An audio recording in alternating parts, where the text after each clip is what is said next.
5, 6, 7, 8, 9, 50, 66, 67, 68, 69, 70. Some paths in life are too long to walk.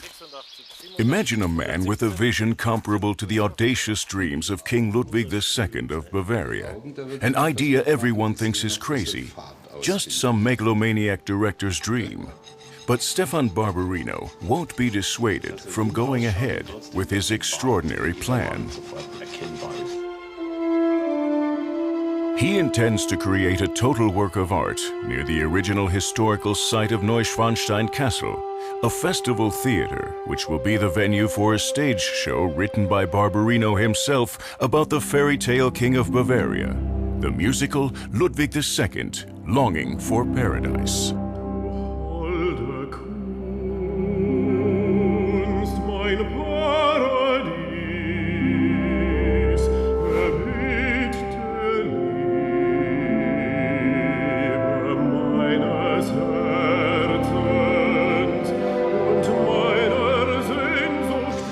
The unusual thing about this entire project is that I first had the idea of creating a musical theater around Ludwig II, and then started looking for a venue, looking for money, looking for people to work with, composers, set designers, etc.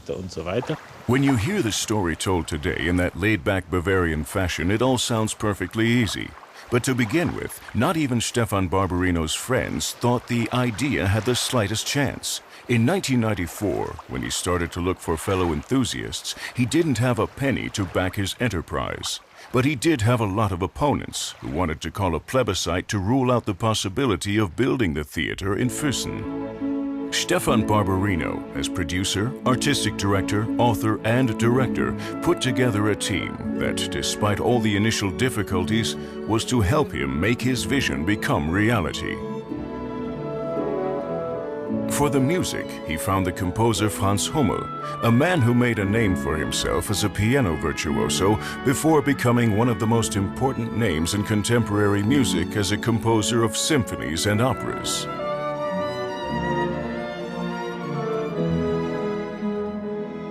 Heinz Hauser, an internationally acclaimed theater and opera set designer from the Tyrol, was brought on board to create the fantastical imagery.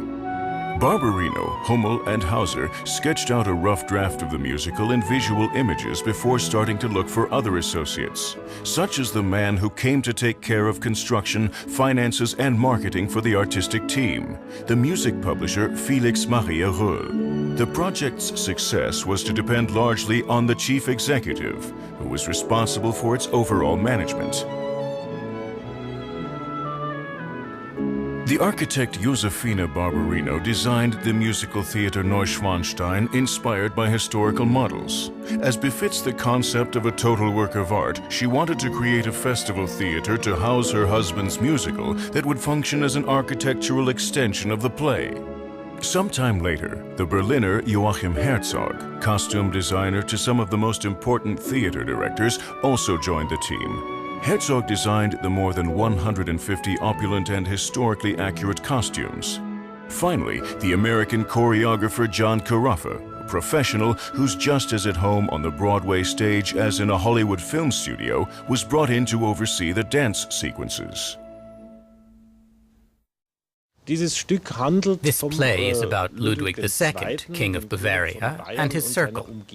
Of course, it's partly true to the historical facts, but sometimes theatrical truth wins out over historical truth, because we're creating a play, an opera, a musical. We're working on the assumption that Ludwig's whole world will be recreated on stage. The interior of the castles and the contents of the history books will be presented on stage, that is to say, edited for the audience. Artificial paradises are, of course, very similar to Ludwig II's own creations, and that's why I believe that our fantasy will actually prove to be very similar to his. Who was this king? A solitary man beloved by his people, a man who despaired at the warlike enthusiasm of his age and retreated more and more into the fantastical dream world of his own fairy tale castles. Ludwig was born in 1845 in Munich at Nymphenburg Palace. The Crown Prince and his younger brother Otto spent most of their childhood at Hohenschwangau Castle in the Allgäu. They dreamed themselves back to a medieval world of knights and chivalry. Ludwig was only 18 years old when he had to ascend the throne of Bavaria after his father died unexpectedly. The musical begins with Maximilian II's funeral procession. A musical about a king whom the politics of the time compelled to go to war, when what he really longed for was a peaceful Bavaria, a Bavaria dedicated to the arts. The artistic trio Barberino, Hauser, and Hummel have to compose a great aria, a musical speech from the throne, in which Ludwig II rejects his minister's enthusiasm for war. We already need a motif here. The song's principal motif. We haven't got it yet. The great motifs are all based on chords.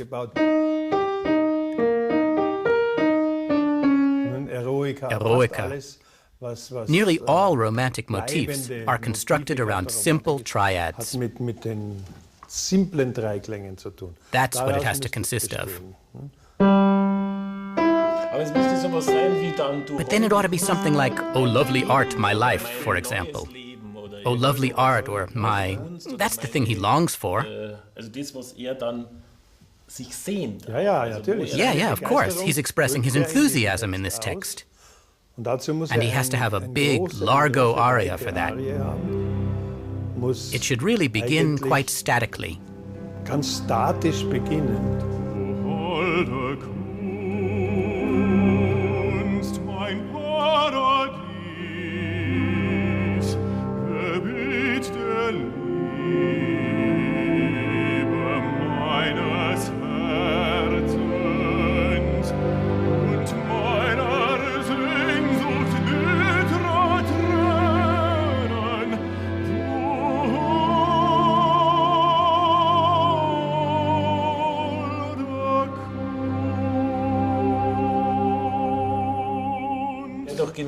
That would be exactly the right direction, so that's really the heading, and then his longing becomes clear, and then he must sing it to the ministers as well. Dann müsste er das auch den Ministern singen. Bis einst das Paradies erwirren, meine Wern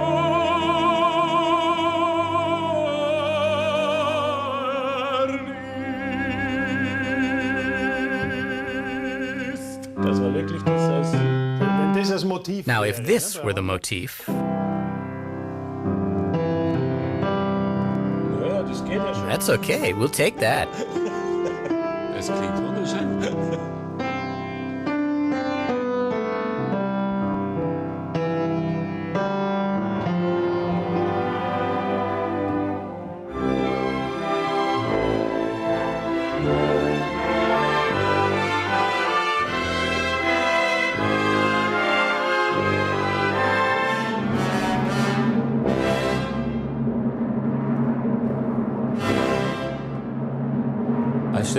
When Stefan Barberino first came to me about 5 years ago and asked if I'd create a stage set for his musical, for his idea for a musical, for Ludwig, the story of Ludwig, the theater was to be built somewhere in Füssen or Neuschwanstein, Hohenschwangau. I almost laughed at him, and I never believed something like that would ever work out. Then, about 2 or 3 years later, after we'd done a bit of work together, more or less for fun, I thought, my God, if this really gets off the ground, I'd take my hat off to him at the final rehearsal. I guess now I'd better start saving, because I'm going to be needing that hat. At some point, I read in the Süddeutsche newspaper that someone really was crazy enough to want to write a musical about Ludwig II. So I called Barberino and I told him, I'm the only one who can do this sort of thing. Yeah, so then we met up and I sat down at the piano and he stood next to me and we wrote the first songs right then and there. In 20 minutes, we'd already finished 2 songs, slapped our thighs, had some fun, and that's the way it's been ever since. Und so geht es bis heute.